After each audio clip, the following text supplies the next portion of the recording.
আসসালামু আলাইকুম। স্বাগত জানাচ্ছি আন্তর্জাতিক সংবাদে। সংবাদের শুরুতেই থাকছে সংবাদ শিরোনাম। জানিয়ে দিব হাতে থাকা সর্বশেষ আপডেট আন্তর্জাতিক সংবাদ। প্রথমেই সংবাদ শিরোনাম। মাটির নিচে ক্ষেপণাস্ত্রের শহর গড়ে তুলেছে ইরান। এরপর জানিয়ে দিব রাশিয়ার গভীরে ইউক্রেনের ড্রোন হামলা। এদিকে গাজার শিক্ষা ব্যবস্থা ধ্বংস করে দিয়েছে ইসরায়েল, ক্ষোভ মালালার। এরপর জানিয়ে দিব রাশিয়া, চীন ও ইরানের বিরুদ্ধে বাইডেনের কঠোর বার্তা। আরও জানিয়ে দিব লেবাননে হিজবুল্লাহর একাধিক স্থাপনায় ইসরায়েলের বিমান হামলা। সর্বশেষ জানিয়ে দিব বেলুচিস্তানে ব্যাপক সংঘর্ষে নিহত ২৭। এতক্ষণ শুনছিলেন সংবাদ শিরোনাম, এবারে বিস্তারিত। তবে অনুরোধ থাকবে ভিডিওটিতে একটি লাইক করবেন এবং কমেন্ট করে জানিয়ে দিবেন কোন জেলা থেকে আপনি আমাদের এই ভিডিওটি দেখছেন। মাটির নিচে ক্ষেপণাস্ত্রের শহর গড়ে তুলেছে ইরান। সবার চোখ ফাঁকি দিয়ে মাটির নিচে ক্ষেপণাস্ত্রের শহর গড়ে তুলেছে ইরান। সম্প্রতি এর ভিডিও প্রকাশ করেছে দেশটি। এতে উদ্বেগে পড়েছে তেহরানের চিরশত্রু ইসরায়েল।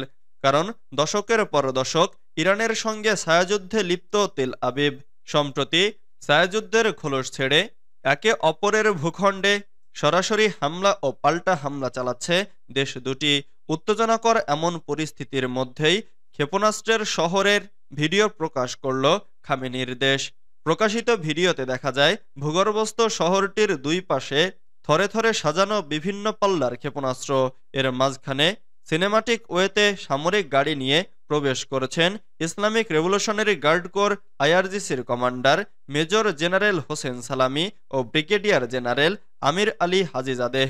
ইরানের সংবাদ মাধ্যম মেহের নিউজ জানিয়েছে অনেক আগেই এই ক্ষেপণাস্ত্রের শহর নির্মাণ করা হয়েছে।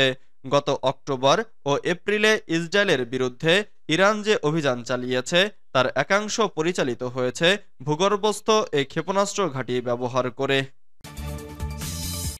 রাশিয়ার গভীরে ইউক্রেনের ড্রোন হামলা। রাশিয়ার অভ্যন্তরে সারাটাভ অঞ্চলে ড্রোন হামলা চালিয়েছে ইউক্রেন। এতে অ্যাঙ্গেলস শহরের বড় ধরনের একটি অগ্নিকাণ্ডের ঘটনা ঘটেছে। স্থানীয় গভর্নর বুধবার এ তথ্য জানিয়েছে। সংবাদ মাধ্যমের খবরে বলা হয়েছে রাশিয়ার ওই অঞ্চলে রুশ বাহিনীর কৌশলগত বোমারু বিমানের বড় একটি ঘাঁটি রয়েছে, যা দেশটির পারমাণবিক বাহিনীর অংশ। ইউক্রেন এর আগেও ড্রোন দিয়ে ওই ঘাঁটি লক্ষ্যবস্তু করেছে। সর্বশেষ মঙ্গলবার রাতে চালানো ড্রোন হামলায় সেটিকে লক্ষ্যবস্তু করা হয়েছে কিনা সে বিষয়ে কিছু বলেননি গভর্নর। রুশ সংবাদ মাধ্যমের খবরে বলা হয়েছে ড্রোন হামলায় একটি তেল ডিপোতে আগুন ধরে গেছে। সামাজিক যোগাযোগ মাধ্যমে প্রকাশিত অযাচাইকৃত ভিডিও ও ছবিতে ধোঁয়ার কুণ্ডলী ও দাউ দাউ করে জ্বলা আগুনের দৃশ্য দেখা গেছে। টেলিগ্রামে একটি পোস্টে আঞ্চলিক গভর্নর রোমান বোসারগিন বলেছেন ভলগা নদীর বিপরীত দিকে অবস্থিত সারাটাভ ও অ্যাঙ্গেলস শহর সিরিজ ড্রোন হামলার শিকার হয়েছে। এতে একটি শিল্প প্রতিষ্ঠানে আগুন লেগেছে, তবে কোনো হতাহতের ঘটনা ঘটেনি। গাজার শিক্ষা ব্যবস্থা ধ্বংস করে দিয়েছে ইসরায়েল, ক্ষোভ মালালার। গাজার শিক্ষা ব্যবস্থাকে ইসরায়েল পুরোপুরি ধ্বংস করে দিয়েছে জানিয়ে ক্ষোভ প্রকাশ করেছেন নোবেল পুরস্কারজয়ী মালালা ইউসুফজাই। এছাড়া আফগানিস্তানে তালেবান শাসনকে বৈধতা না দিতে মুসলিম বিশ্বের প্রতি আহ্বান জানিয়েছেন তিনি। পাকিস্তানের ইসলামাবাদে মুসলিম সম্প্রদায়ের নারী শিক্ষা চ্যালেঞ্জ এবং সুযোগ শীর্ষক 2 দিনব্যাপী সম্মেলনে মালালা সহ অংশ নেন বিভিন্ন মুসলিম দেশের শিক্ষামন্ত্রী। 2012 সালে পাকিস্তানের এক স্কুলে পড়ার সময় স্থানীয় তালেবানদের গুলিতে গুরুতর আহত হয়ে দেশ ছাড়েন 15 বছর বয়সী মালালা। তবে সুস্থ হয়ে ফিরেই নারী শিক্ষার অধিকার নিয়ে কাজ শুরু করেন তিনি। এর মধ্যে হাতে গোনা 2-1 বার পাকিস্তান সফরে যান মালালা। এবার নিজ দেশে নারী শিক্ষা বিষয়ক এক সম্মেলনে যোগ দেন এ নোবেল বিজয়ী। সম্মেলনের দ্বিতীয় দিনে বক্তব্য রাখেন মালালা। ইসরায়েলের চলমান আগ্রাসন গাজার শিক্ষা ব্যবস্থাকে পুরোপুরি ধ্বংস করে দিয়েছে বলে ক্ষোভ জানান তিনি। উদ্বেগ প্রকাশ করে মালালা বলেন ইসরায়েল গাজার 90% বেশি স্কুল ধ্বংস করে দিয়েছে। সেই সঙ্গে স্কুল ভবনে আশ্রয় নেয়া বেসামরিক নাগরিকের ওপর নির্বিচারে চালানো হামলার নিন্দা জানান তিনি। ইসরায়েলের আন্তর্জাতিক আইন ও মানবাধিকার লঙ্ঘনের বিরুদ্ধে প্রতিবাদ অব্যাহত রাখার ঘোষণা দেন। এদিকে আফগানিস্তানের তালেবানদের বৈধতা না দিতে মুসলিম বিশ্বের প্রতি আহ্বান জানান মালালা ইউসুফজাই। রাশিয়া, চীন ও ইরানের বিরুদ্ধে বাইডেনের কঠোর বার্তা। বিদায়ী মার্কিন প্রেসিডেন্ট জো বাইডেন এক ভাষণে দাবি করেছেন, আমেরিকা এখন আগের চেয়ে অনেক শক্তিশালী এবং চীন কখনো আমেরিকাকে ছাড়িয়ে যেতে পারবে না। সোমবার পররাষ্ট্র দফতরের দেওয়া ভাষণে বাইডেন তার 4 বছরের আন্তর্জাতিক অর্জন তুলে ধরেন এবং রাশিয়া, চীন ও ইরানের বিরুদ্ধে কঠোর বার্তা দেন। বাইডেন বলেন, আমাদের মিত্রতা কয়েক দশকের মধ্যে সবচেয়ে শক্তিশালী অবস্থানে পৌঁছেছে। ন্যাটো এখন তাদের ন্যায্য অংশীদারি নিশ্চিত করছে। রাশিয়ার প্রেসিডেন্ট ভ্লাদিমির পুতিনকে নিয়ে কটাক্ষ করে তিনি বলেন, পুতিন ভেবেছিলেন কয়েকদিনের মধ্যেই কিয়েভ দখল করতে পারবেন, কিন্তু যুদ্ধ শুরুর পর আমি একমাত্র ব্যক্তি যিনি কিয়েভের কেন্দ্রে দাঁড়িয়েছি। পুতিন তা পারেনি। 2023 সালে বাইডেন ইউক্রেনের রাজধানীতে একটি গোপন সফরে যান। এটি ছিল এমন একটি যুদ্ধক্ষেত্রের সফর যা কোনো মার্কিন প্রেসিডেন্ট মার্কিন বাহিনীর নিয়ন্ত্রণে ছিল না।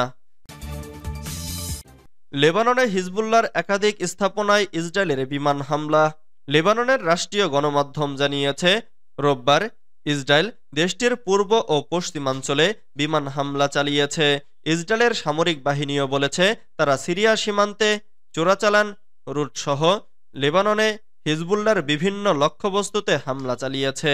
লেবাননের রাষ্ট্রীয় গণমাধ্যমের বরাত দিয়ে বৈরুত থেকে বার্তা সংস্থা এএফপি এ খবর জানায়। গতকাল ইসরায়েলের এই বিমান হামলা লেবাননের ইরানপন্থী সশস্ত্র সংগঠন হিজবুল্লাহর সঙ্গে গত 27 নভেম্বর কার্যকর হওয়া ইসরায়েলের নাজুক যুদ্ধবিরতি আরও নড়বড়ে করে তুলেছে। লেবাননের রাষ্ট্রীয় সংবাদ সংস্থা জানিয়েছে, ইসরায়েলি যুদ্ধ বিমানগুলো লেবাননের পূর্ব বালবেক অঞ্চলের জনতা শহরের উপকণ্ঠে এবং দক্ষিণের নাবাতিয়ের পার্শ্ববর্তী এলাকাগুলোতেও হামলা চালিয়েছে। তবে এসব হামলায় কেউ হতাহত হয়েছেন কিনা সে বিষয়ে কোনো তথ্য দেয়নি রাষ্ট্রীয় জাতীয় সংবাদ সংস্থা। ইসরায়েলি সামরিক বাহিনীর পক্ষ থেকে বলা হয়েছে, যুদ্ধবিরতি পর্যবেক্ষকদের কাছে ইতোমধ্যে হুমকি হিসেবে উপস্থাপন করা বেশ কিছু লক্ষ্যবস্তুতে তারা হামলা চালিয়েছে। বেলুচিস্তানে ব্যাপক সংঘর্ষে নিহত 27। পাকিস্তানের দক্ষিণ পশ্চিমাঞ্চলীয় বেলুচিস্তান প্রদেশে বিচ্ছিন্নতাবাদীদের বিরুদ্ধে অভিযান চালিয়েছে দেশটির সামরিক বাহিনী। এই অভিযানে অন্তত 27 বিচ্ছিন্নতাবাদী নিহত হয়েছেন। সোমবার 13 জানুয়ারি পাকিস্তানের সেনাবাহিনী এই তথ্য জানিয়েছে। খবর ডনের বিবৃতিতে পাকিস্তানের সেনাবাহিনী বলেছে, বেলুচিস্তান প্রদেশের কাছাকাছি জেলায় বিচ্ছিন্নতাবাদীদের আস্তানায় অভিযান পরিচালনা করা হয়েছে। গোয়েন্দা তথ্যের ভিত্তিতে নিরাপত্তা বাহিনী এই অভিযান চালিয়েছে। বিবৃতিতে আরও বলা হয়েছে, অভিযানে নিহত বিচ্ছিন্নতাবাদীরা নিরাপত্তা বাহিনীর পাশাপাশি বেসামরিক নাগরিকদের বিরুদ্ধে চালানো অসংখ্য সন্ত্রাসী কর্মকাণ্ডের সঙ্গে জড়িত ছিলেন। আইন প্রয়োগকারী সংস্থার সদস্যরা এই বিচ্ছিন্নতাবাদীদের বিরুদ্ধে দীর্ঘদিন ধরে নজরদারি চালিয়েছে। বিবৃতিতে বলা হয়েছে, অভিযানের সময় বিপুল পরিমাণ অস্ত্র, গোলাবারুদ এবং বিস্ফোরক জব্দ ও একাধিক গোপন আস্তানা ধ্বংস করা হয়েছে। পাকিস্তানের আইএসপিআর বলেছে, নিরাপত্তা বাহিনী বেলুচিস্তানের শান্তি, স্থিতিশীলতা এবং উন্নয়নমূলক কর্মকাণ্ড নস্যাতের চেষ্টাকারীদের ধ্বংস করতে দৃঢ়প্রতিজ্ঞ রয়েছে।